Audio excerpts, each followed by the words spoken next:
Hey guys, this is Gigi.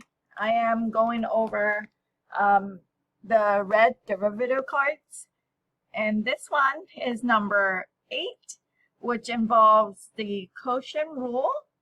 And the quotient rule says if you have a quotient and you're taking the derivative, then that would be the derivative of the top times the bottom minus the derivative of the bottom times the top divided by the bottom square. Okay, that's the quotient rule.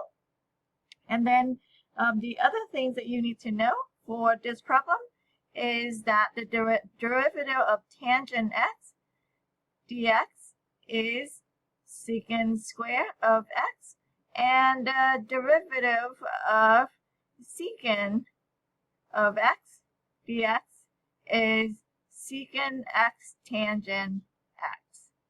Okay, so applying the quotient rule and know those two derivatives.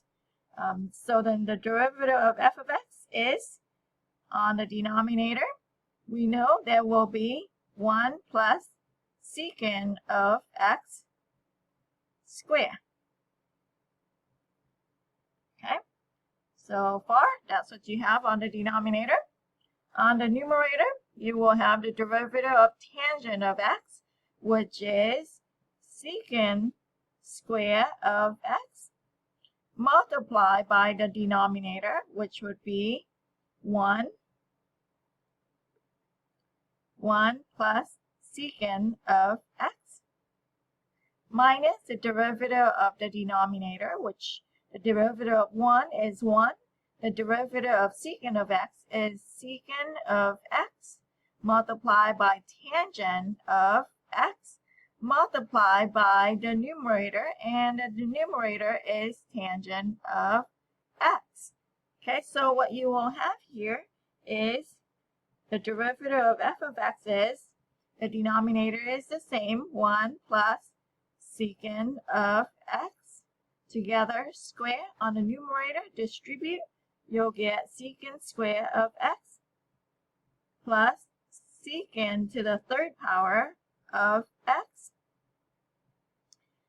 minus secant of x tangent square of x. Okay, now I see, what do I see? I mean, they all have secant, and we can factor that out. But is it going to help? Well, let's see. Let's go ahead and factor out secant of x on the outside. So then in the inside, we will have secant of x plus secant square of x minus tangent square of x. I feel like there is a Pythagorean theorem going on right there with the secant square and the tangent square. So let's see. Okay, I'm going to go ahead and talk about that identity if there were any. So normally I would say sine square of x plus cosine square of x is equal to 1, right? We all should at least know that Pythagorean theorem. Now, if I divide everything by cosine square of x, divide everything by cosine square of x, okay, what am I going to get? Tangent square of x plus 1 is equal to 1 over cosine is secant. So you have secant square of x. Now, subtracting tangent square on the other side, I would say secant square of x minus tangent square of x is equal to 1. Okay, so notice that. Go back to our problem. What do we see?